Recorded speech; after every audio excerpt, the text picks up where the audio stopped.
are safely physical distancing and recording this episode for you from our respective devices.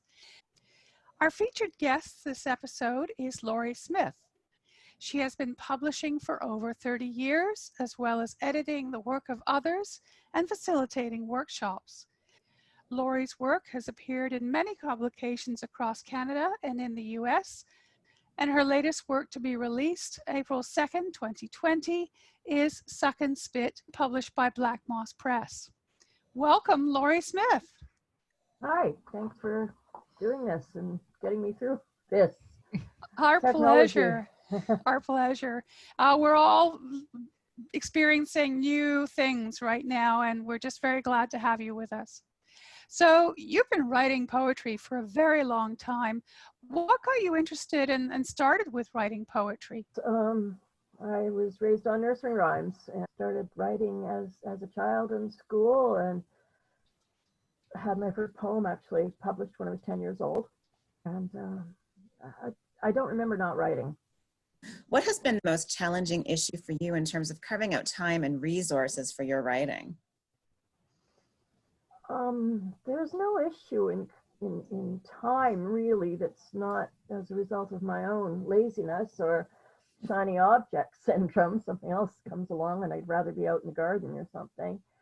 Resources wise, a lot of submissions, contest things require reading fees or entry fees and stuff like that. So resource wise, that's not a game that I play a lot. That's a very interesting point about admission fees for poetry contests. Reading fees and stuff, yeah. Yeah, I mean, so, a lot of poets go that route, and it's just, but you've achieved something without that. So it's an interesting... Not without Sarah. I have done that, and I have won a lot of contests that way.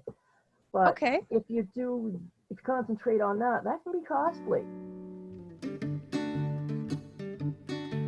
The two of your previously published collections are grounded in the experience of growing up in suburbia and in this region. Can you expand on how that goes through your work? I think every poet starts with I and me and my personal experience and the write what you know thing. And I had to get it out of my system. I finished up with all the soul and essence stuff back when I was in my 20s, and started to try to look outward. Naturally, you do write about your day-to-day experiences and observations, and dreams, as a matter of fact. But what I also encourage students is don't stick there. Go beyond your own walls and boundaries. When I'm teaching, and Irene has experience with this, I start, my hands start flying around. I get really excited when I come across a point, because in my experience, there's so much I know and have internalized, but it's not written in stone, and it's not a point that's physically being made to me or taught. It's something I've acquired once I had somebody writing an autobiography, and they want to start with I was born on day 1923 or whatever, and then I did this, and this, and we're not here yet. And I kind of said, you don't have to take all of your baggage on every trip. The point. Laurie has grabbed the book. I don't know if you can see it. It was the Panty Lines Poetry Contest. And I came in third, and it was an international contest. And let me see. It was judged by the guy who wrote Women Are From Mars or Venus or wherever people are from, right? And, first prize went to Susan Musgrave, second prize Mildred Tremblay, third prize me. So coming in for third to Susan Musgrave was really quite cool. But the best thing was being, can you see this?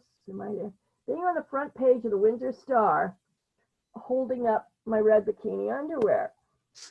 Cover.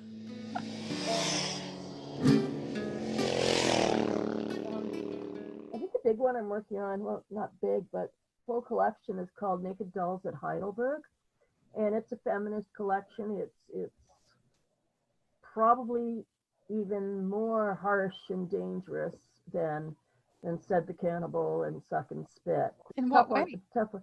Well, the subject matter. I was inspired to put the collection together when I was visiting the Heidelberg Project in Detroit a couple years back and photographed a lot of the images there.